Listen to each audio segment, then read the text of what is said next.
to the Astrology Interview, and this week I am so thrilled to be joined by Emma Fitchett. She is a plant spirit healer who works with a combination of plant spirit healing, shamanism, geomancy, I just love that word, and the magical and wisdom traditions of the British Isles. She is the author of a fabulous book called Journeying with Plant Spirits, and wrote her MA thesis on understanding the nature of the self through lucid dreaming.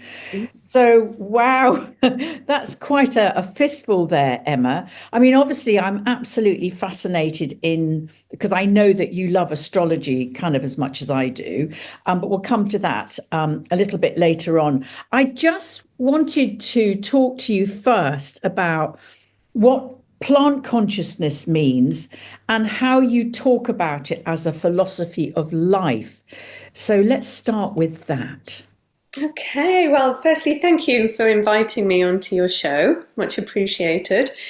Always happy to share about the plants. Absolutely. So, okay, so plant consciousness. We're talking about the conscious intelligence of plants. So how, not just in the scientific way of how plants can make decisions and self-organize and kind of evolve, within their kind of structure and how they live, but actually talking about the spirit of them, the consciousness that works through the plants. And indeed, consciousness works through all of nature. And so my tradition is built in and kind of based on this an animistic understanding of the world. And that consciousness or spirit works through everything. And so we can actually communicate with everything. But plants hold a special place for me because what we find is that the more you work with the plant spirits and get to know them, that you find that they're not separate from the land. And so all of those forces, all of those kind of the mythology of the land, it all works through the plants themselves. And so how I work with the plants spirits is that my kind of main job is that as a plant spirit healer. And so I've spent so much time with each individual plant that I know the plant spirit intimately.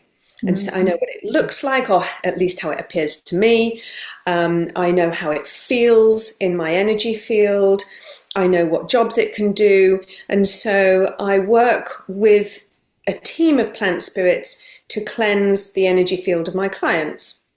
And so each of my plant spirits has a job to do. And so depending on what needs clearing, and we work remotely, so my clients are all around the world, but what needs clearing, I've got an ally to do that. And that can be anything, because there's a whole plethora of things you can find in people's energy fields. But then as a philosophy, then it's a philosophy, it really is a philosophy of life. There is a spiritual tradition of underworld initiation, which is inner world initiation in the British Isles. And quite often that involves nature. Well, to access the underworld, to access the inner planes, in an effective way, nature's really great at doing that. It helps to get us into altered states. And I'm not just talking about psychoactive plants, just, you can be out in nature and you can dissolve your senses into one, and you can have an altered state of nature. You can kind of permeate your consciousness into like the inner realms of nature. And so as a philosophy for life, this is really amazing, because a lot of issues that we have in our modern life is this perceived disconnect from nature. And so all this programming that we're parasites on this earth when we're children of this earth. And so there's this disconnect, it creates this disconnect from our roots, from our land, from our heritage and ancestry. And the plants are amazing, and that even we're in these revolutionary and kind of evolutionary times. The plants are really kind of evolving with us and stepping forward to help us in this time as well. So yeah. I mean, it's so interesting, isn't it, that we forget that when we eat food, it's plant food. Yeah, We're we're eating spirit of food or the spirit of the plants, doesn't matter if it's beans or a dandelion, which is eatable, edible, but we're eating the spirit and we completely forget that, don't we? Yeah, I mean, when you cut a plant, the spirit does eventually kind of leave after a period of time. So what we get in the supermarket is pretty much devoid of spirit, to be quite honest. You can call it back, of course, to re-enliven your food, and that's where, recognizing the sacredness of your food and blessing your food, giving gratitude to your food, that brings that life force back into it. So, but yeah, I mean, we're so dependent on plants. We can't survive without them, but they can very much survive without us. And I think that's a really interesting space to go to, isn't it? When we actually think that we're in control and everything. And of course we're not. Yeah. I just find the whole thing fascinating. I'm sure you know about Veda Austin's work when she's now working with the sacredness of water. And it's a bit like what you're saying. If you bless the plants, the spirit does come back. And she's doing that with blessing water to actually reinvigorate the water with spirit, and you're both working in the same way, which I absolutely love. Now, Emma, how did you get into all of this? What sparked your interest in this? Well, my background is in Buddhist philosophy and practice, and so that's what I did my MA in, and so I spent a long time really kind of meditating. I've always been into meditation. I've done it since I was younger. Always been into kind of like well-being and health. I'm a double Virgo, so so I didn't have much choice. Yeah. When I was studying in Italy, because I did my MA in Pisa, at Pisa University and Institute, a Buddhist institute there, and I decided to run because my kind of corporate background when I was younger was very much in marketing and events, and so I decided to use those skills to organise an event in London that I thought people would find interesting. And it started off being this. It was called Gateways of the Mind, and it was about consciousness exploration. Out of body experiences, lucid dreaming, etc. And I thought people would just love to learn about those kind of things because they're fascinating. But while I was there, somebody invited me to a plant medicine ceremony, and that it was a psychoactive plant that they were working with called iboga from Africa. And so I went along, and across the course of this weekend, I sat and meditated with this plant and had this conversation with the spirit of this plant all weekend, asked it questions, and it would answer me in all the Buddhist concepts that I was learning at the time. And so it was allowing me to have more of a direct experience of what I was actually studying. And so that just changed my life completely. That just shattered my paradigm, my belief systems, and so then I was like, okay, that's an African plant, and it's willing to have a conversation with me. What about my own plants in my own country? And so eventually, after finishing studying, I moved back to Wales, and I spent a long time in Wales, walking the land, being with the plants and trees. And then organised a big event conference in London called Plant Consciousness, about the conscious intelligence of plants, and invited lots of different people from all the kind of like the wisdom keepers, the shamans, the scientists, the indigenous peoples, the witches, and so we all discussed how and all presented their perspective on understanding the conscious intelligence of plants. And so from that time, and there I met my teacher, Pam Montgomery, and spent 5 years training with her. And so I've spent a lot of time training with people, and basically the best in the world. Well, that's right, isn't it? If you're going to go for it, might as well go for it. I'm just Exactly. fascinated because I did a plant medicine journey with you in a teepee a couple of years ago, and I think we were working with mugwort from what I can remember.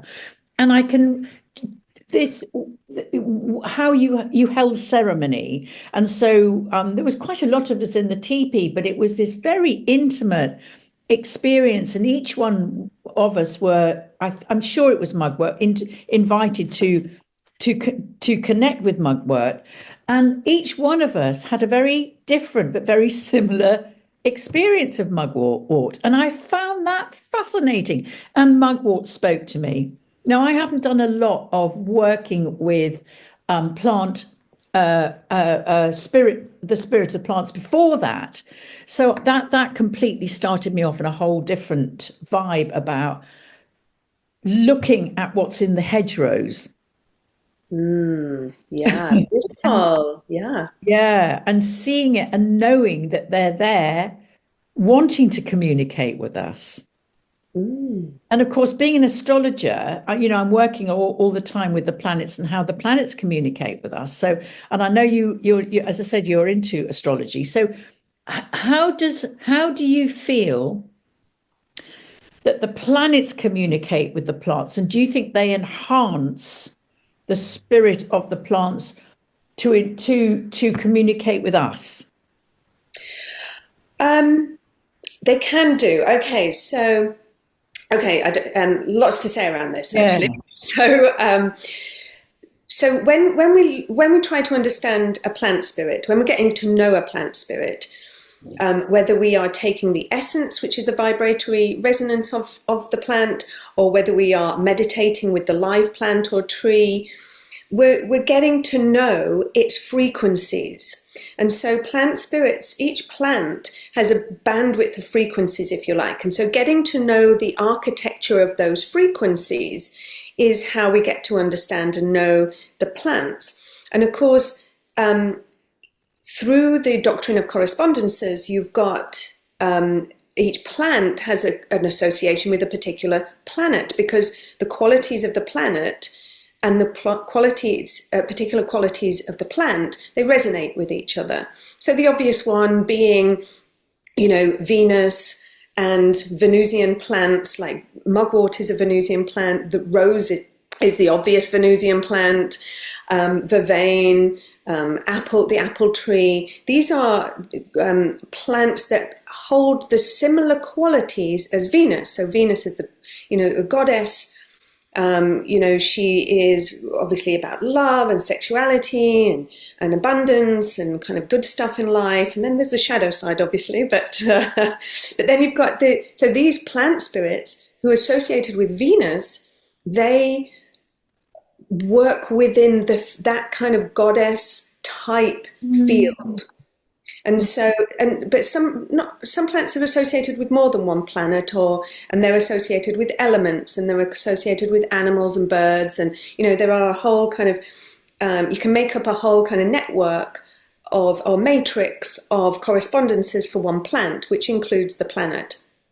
And so, new numbers like Venus is associated with the number 5, the goddess is the number 5, and so plants with 5 petals are associated with the goddess. And the beautiful pentagram that she has in her middle when you cut an apple down the middle. Exactly, and that's the also connected to that dance of Venus that Venus makes in the sky, and it's kind of like on its orbit, that beautiful pattern. So what happens is with plants, when that happens, how you've got sunflowers and daisies, that when they, they're associated with the sun, and so they follow the sun. And so they they follow the sun as it moves across the sky. The crocuses are out at the moment, aren't they? And so, they come out in the day, they respond to the sunshine and then go back at night when the sun goes down. And so there's this kind of resonance between plants and the sun. Obviously, the sun affects all the plants, but some plants are more have more an affinity to the particular creative life force of the sun. With the Venusian plants, they will also follow Venus. So within that energetic structure of the Venusian plants, they will be following that pattern. It might be only very slight, and it might be imperceivable to the human eye, perhaps. Maybe if you put those slow kind of programs on a GoPro or something, you could probably watch it. They will follow that, that pattern of Venus, and so that is imprinted into their kind of like energetic structure, and so it makes it more.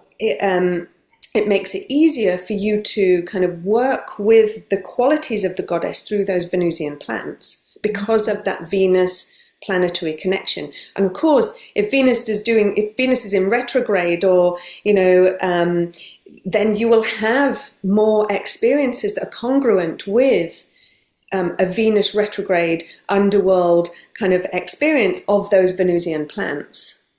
Absolutely fascinating. Now, am I right that you make oils? I make essences. Essences. Yeah. Yes. So they're kind of. You did mention them, so I brought a bottle. Yeah, so definitely. they're vibratory. So there's not any of the plant chemicals are contained in an essence. It's a dropper, and so you take drops of it, and they're water based. And so you can, speaking about Veda's work, it's kind of like along those tracks. But you can, that water holds memory, and so you can capture or hold the vibratory resonance of a plant in water. And then just by adding a bit of alcohol to it, I just use a nice kind of like good quality brandy, it fixes it. And so, of course, there's a whole kind of like process around this, and there are many ways of doing this. The batch remedies in Boots Chemist, they're the obvious ones, but they're not necessarily made with the spirit of the plant anymore. They're kind of commercial. And so when you work with the spirit of the plant, so when I make an essence, I'll make it on a particular day where the alignment that the planet that the plant is associated with is beneficial or congruent with how I feel that will work better and enhance the remedy. So, for example, black hellebore, which is a poisonous plant, but which I'm working with at the moment, and you can work with essences. With poisonous plants, just taking the essence of them, because you're not taking any poison. And so it's very safe. And so black hellebore, for example, I made that essence on a new moon in Sagittarius in December, because the quality of black hellebore is that she flowers midwinter. She doesn't need the energies of the spring to flower. So she births herself. She's a five-petaled, so she's associated with the goddess as well, but with the underworld goddess, so with the dark goddess, which is not dark as in evil. I know we've been kind of programmed in this era, the last 2,000 years, to think that the dark goddess is evil, when she's not. She's transformatory. She's inspirational, and so it's at the dark moon that she rebirths herself. And so I made my essence with her on the new moon in Sagittarius, because the energy of that new moon was congruent with her main quality, and so that just makes the essence more dynamic. It makes it more potent. It's fascinating, isn't it? So you're working also not just with the plant consciousness, but also with the planets, but also with the cycle of the moon. Yeah, absolutely. I mean, the moon's the obvious, the sun and the moon are the obvious ones. Yeah, absolutely. Yeah. So, yeah. It's so fascinating, isn't it? I just want to come back very quickly to this word geomancy, because a lot of people go, "Oh, that sounds a bit like weird," or or belonging to the dark arts. So, can you explain what geomancy is? Yeah, sure. So geomancy is working with the earth forces, rebalancing the earth forces, but actually it's a process of listening to nature. It's almost, geomancy, some interpretations are that it's a divinatory practice, but actually it can be, but also it's this process of listening to nature, understanding what nature's telling you, reading the landscape and the energies that work through through nature and the land, and helping to bring balance. Yeah, I think that's really interesting because a lot of I'm so interested in the shapes of the land because there's in certainly where I live in Wiltshire, a lot of the escarpments are very dragon energy or Mm. snake energy, and I think people don't unless they really look or understand or are open to it, they're always just an escarpment, but it isn't, is it? It's much more than that. Yeah, absolutely. So, I mean, it depends what perspective and what kind of angle you're talking from. And so if you're talking from, the traditional Celtic perspective, our ancestors live in the land. The rocks themselves have consciousness, they hold memory as well. And so you could say that those expressions of those escarpments are kind of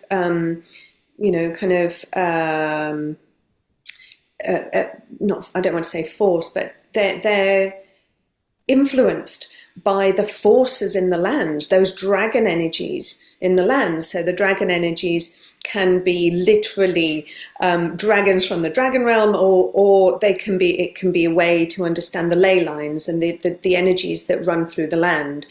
But either way, there are these conscious forces that work through the land. So yeah, you can see them in the expression. You sometimes see kind of like faces in trees and stuff. And I know the human mind always wants to see faces, but maybe that's because we can see them, that they're there, and so, but also the spirit of the tree as well could be coming through that. So This brings me on to elementals. That we're living in a quite a crowded space. We don't see it because it's in invisible space, or they have time slip, or there is a sort of slip between the seen worlds and the unseen worlds. And I wanted to ask you about where you are with all of that. And I'm talking about the fairy realms, the gnome realms, the undines, the salamanders, whatever. But do you feel that is true, that we are living amongst the elemental realms, but we've lost the ability to sense them? absolutely, yeah, for sure. Not everybody's lost the ability to sense them, but yeah. But you can regain it because it's a memory. It's an inherent quality we have within us. And what happens is the plant, from my perspective and how I've encountered those realms, is through plants and trees, because they are gateways and doorways into those realms. But also being out in nature, in Wales, they're kind of very surface. They're very kind of the place is full of nature spirits and elementals, and I think it's just because England is so built upon and so crowded that they kind of like recede deeper into the land, perhaps, but they're still there, absolutely. And if you've got a nice big garden, you can call them in, etc. And so they are absolutely, they're still there, and absolutely you can communicate with them should they want to. That not all of them actually like communicating with humans, and so they're very suspicious of us for good reason. And so it's a relationship, everything. Even when I'm getting to know a plant spirit, I treat it like a relationship of getting to know them. And so it's a friendship. There's no kind of like, oh, you will come work with me, what do you do? No, it's like it's a nurturing of a friendship over time. And so I give back as much as I receive. It's reciprocal. And it's How this. do you give back? Through offerings, through listening to them, honouring them. If I get an information from them, then acting on it. If I know that it's come from them, and so I'm trusting them. I have to give a lot of my plant spirits. They just, because when we co-create, when I'm working with plant spirits every day, and I'm co-creating with them, we are unique. And then when we kind of team up with a plant spirit or with a spirit ally, then between us we make something unique. And so our medicine that we bring into a healing space is unique for all of us. And so the plant spirits love that because they get to evolve as well. It's not just we're on this path of evolution. The planet is, the plants and trees are, absolutely. And so we can be part of that evolutionary process and discover new things. And I've worked with plant spirits who've discovered new things that they can do energetically, and it's great. It's brilliant. Yeah, can you give me an example of something that they are doing differently or working with differently because of their work with you? Well, okay, so with elder, for example, the spirit of the elder tree. So, and in a lot of these plants, I really believe you can spend a lifetime with one plant and together just keep evolving and finding new things that you can both do. The plant will just show you different parts of yourself you hadn't seen before, because I work shamanically. And so for me, it's like I want to evolve. And so I want to work on my kind of issues and my patterns that are detrimental, or so that I can just be kind of living in the Tao, really, that kind of like state of no mind as much as possible. And so with elder, it was a long time ago this, so I'm just trying to remember the chronology of it, but when I started working with her, it was to remove certain entities from people's energy fields. But then, and because that's what she's very well known for that. She's known for kind of blood purifying, of course, and that applies to the energetics. And therefore, she's good for ancestral work. But then, once you kind of explore those avenues of how she works, then you can suggest things to a plant spirit. Okay, what about if you looked at this? What would you do with this? So, for example, every time I do a clearing for a client, I find something different in just about every time I come across something, because we're all so fascinatingly unique. I find something different in their energy fields every time I do a clearing. And so I have to keep evolving and keep changing and finding out if my plant spirits can deal with this particular thing that I've found or not. And so usually somebody will step forward, or I'll ask, can you, if I think, oh, maybe Foxglove could be able to deal with this. And so I'll ask Foxglove, and Foxglove will, usually say, he's very chatty, and so usually just say, yeah, I'll have a go, but I'm not sure, or yeah, yes, I can do it. And so they're just finding new things that they can work with and they can deal with all the time. And so, just for example, the types of things I find in people's energy fields can be imprints from accidents. It can be various types of toxicities that we pick up from the environment, entity attachments, splits in the energy field, thought forms, all kinds of things that we pick up from other people, just kind of like bad energy, black magic, all kind of curses, all kinds of things. Yeah. And so all of these things have, nuances and differences because, humans are so diverse. And so the plant spirits get to understand and to work with all these crazy things that humans create for themselves in the lower astrals. And they get to understand it and to work with it and evolve themselves. And when you work with a plant spirit, do they appear to you as a kind of in a sort of not a human form, but a kind of physical form, or do you get a feeling for them, or do you hear music? How do they appear to you? When we're working in the spirit realm, we have to go on feeling, absolutely, but inner vision is really useful as well. So how a plant spirit appears to me will probably be different, but have some similarities than, say, mugwort appearing to you or appearing to me, or appearing to somebody from a different culture. Would probably appear in a different way, maybe not in an anthropomorphic form. Or might some people just see kind of like columns or balls of light, balls of color, some people with sacred geometry in it. But for me,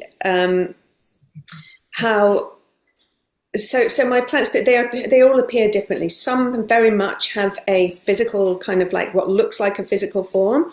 but some of them, depending on kind of like the realm in which the plant spirit comes from. So I interact with them in the astral space, in the realm of the imagination, the imaginal faculty, and so they work through that realm.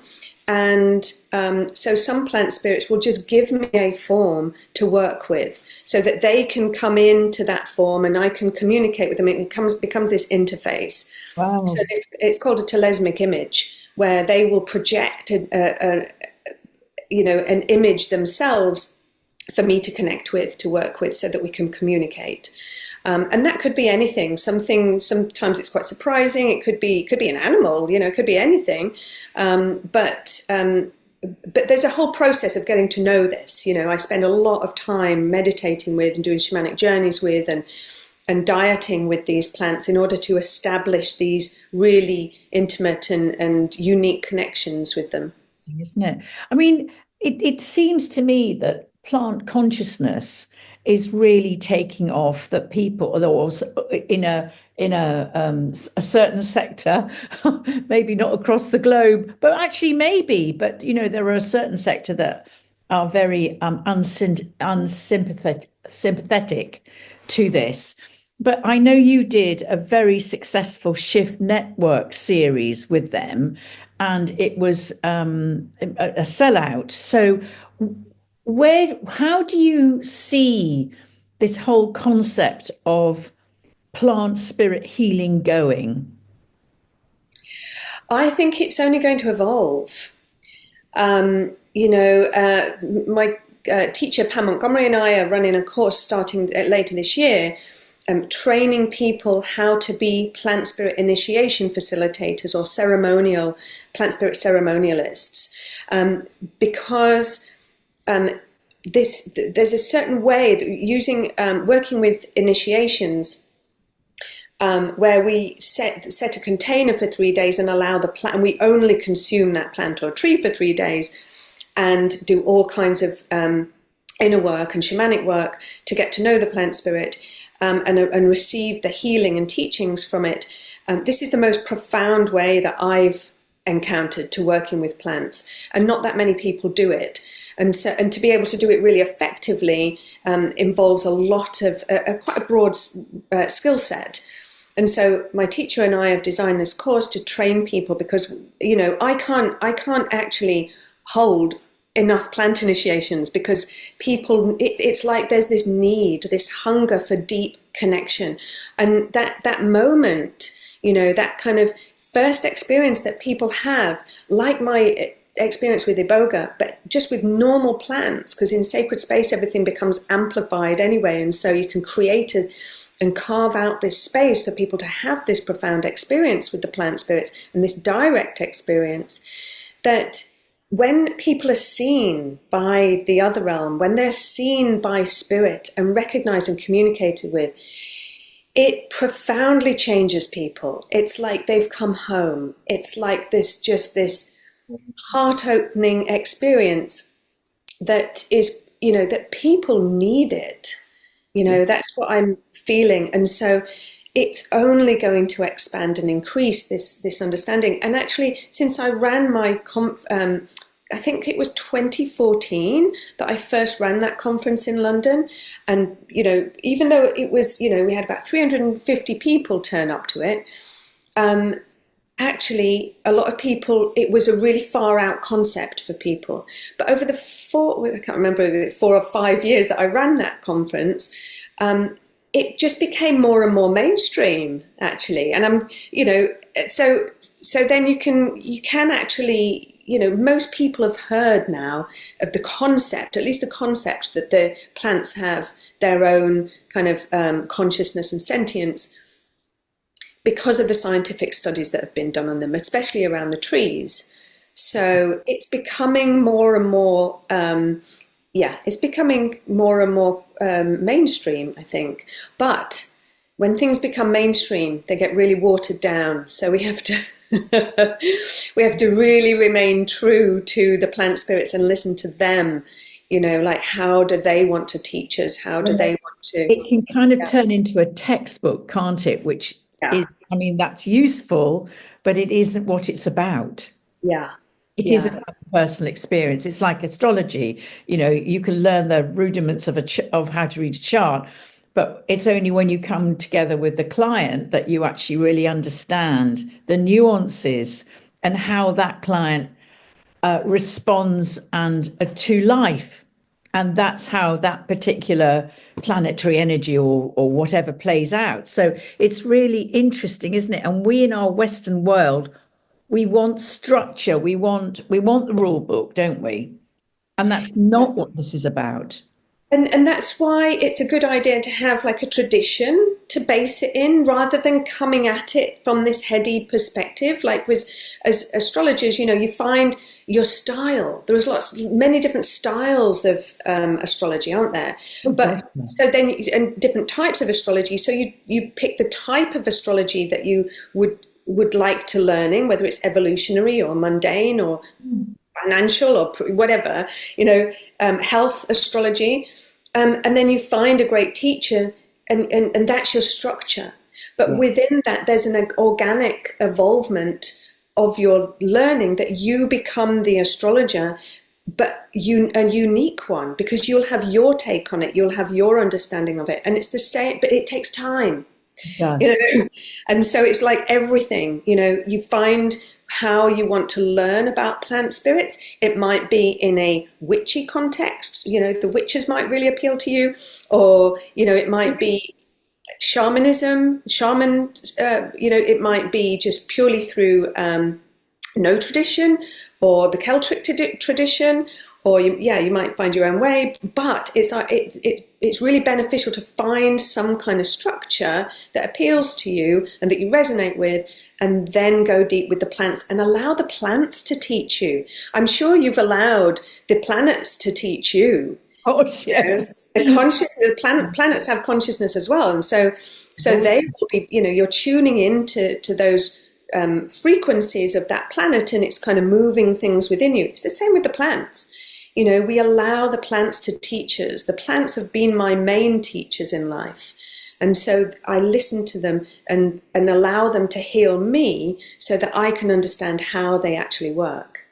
I think this is the true essence of a panpsychic universe, isn't it? That everything is alive, everything is conscious, but we've just forgotten that.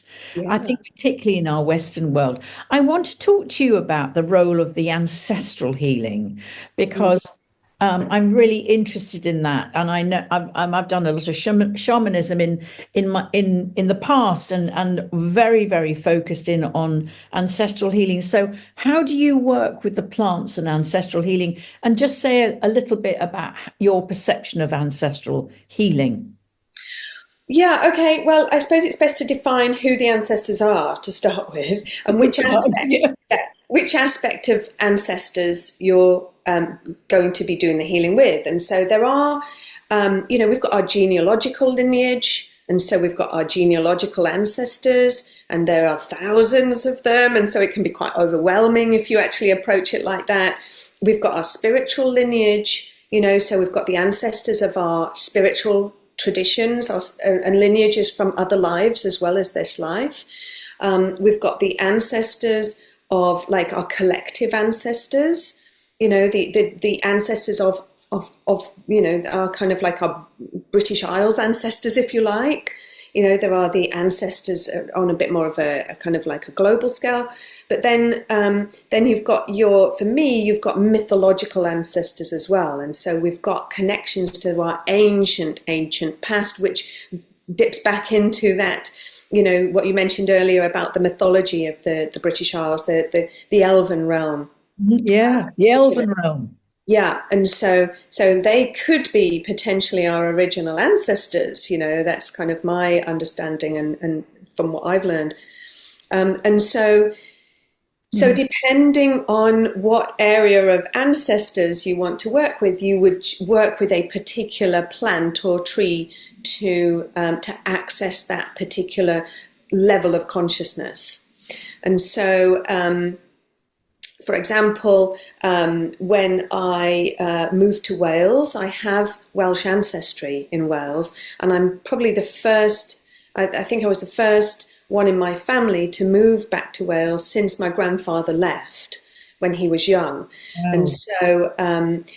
so when I moved there, I was having really bad problems with money. I just couldn't make things work. I just couldn't make things flow. I was constantly broke. And so I was kind of, meditating with the yew tree. So I lived under a yew tree at this point. And so the yew tree is, it holds the gateway to the other world and the ancestors. And, it's always in the churchyards. It's a tree of eternity. And so through the yew tree, I decided I'm going to go speak to my ancestors. I thought maybe I felt there was probably something ancestral going on because of this, me reconnecting to Wales. And so I went and journeyed through the yew tree and went and spoke to ancestors, and they were coming through that they were very poor.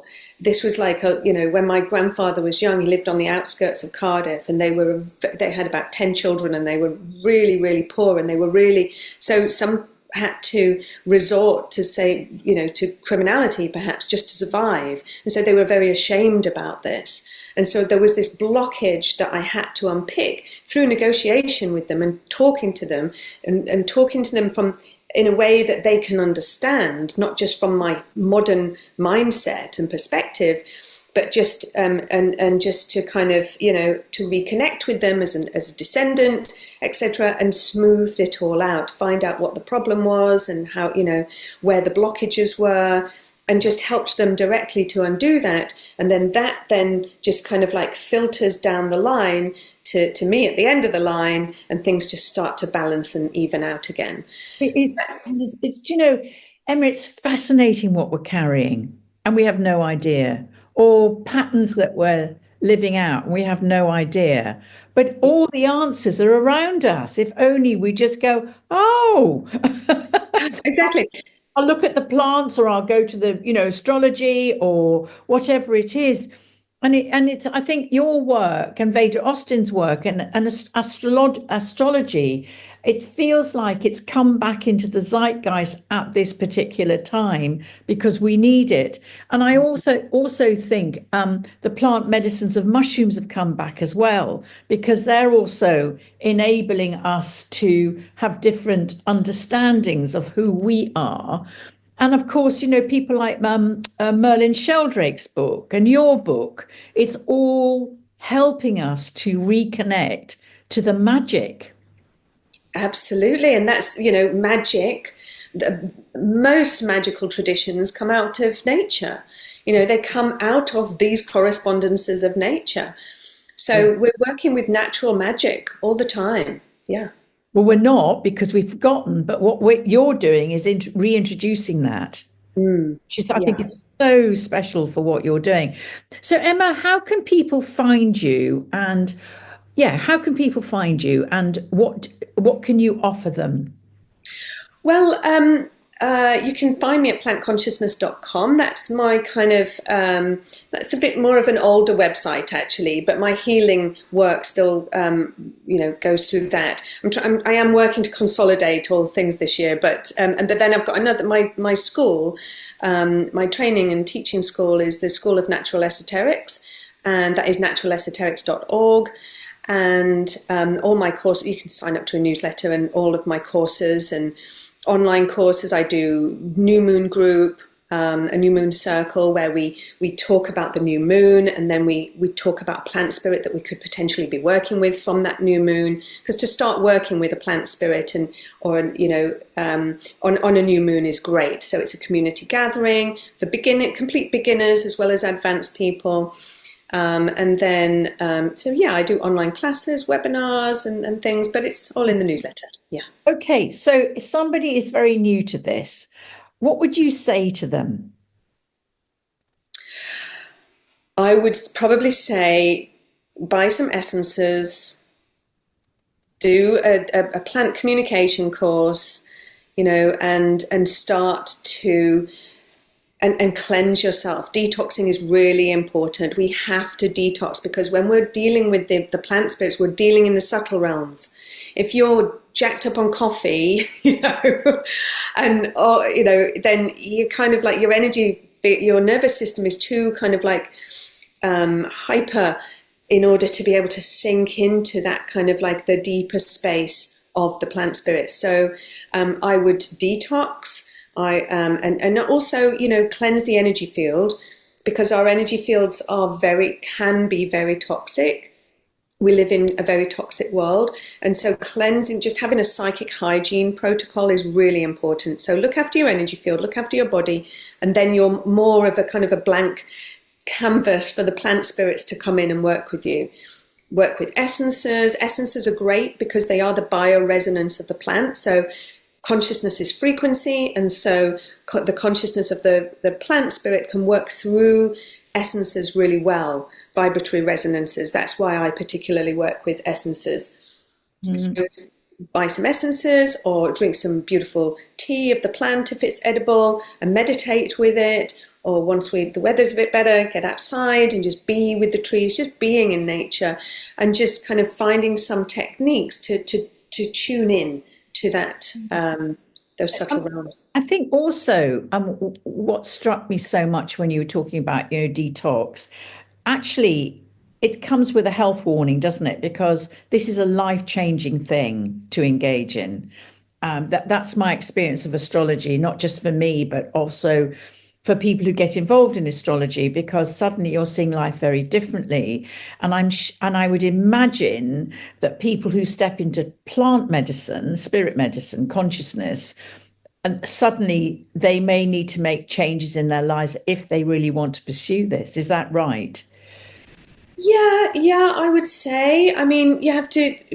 I feel that having a meditation practice for so long, really, and a wisdom tradition in which to ground and understand my experiences on those inner planes, and meditating really helps you to have a strong and focused mind. And so when you're operating and dealing in the spirit realm, having a meditation practice is really important, because when you're venturing into the spirit realm, it can be destabilizing. It can be a bit, you know, you don't know what you're going to encounter there. You don't know what you're tuning into. So at least if you've got a wisdom tradition, or at least understanding of a particular cosmology, you can start to understand the nature of reality. What am I tuning into here?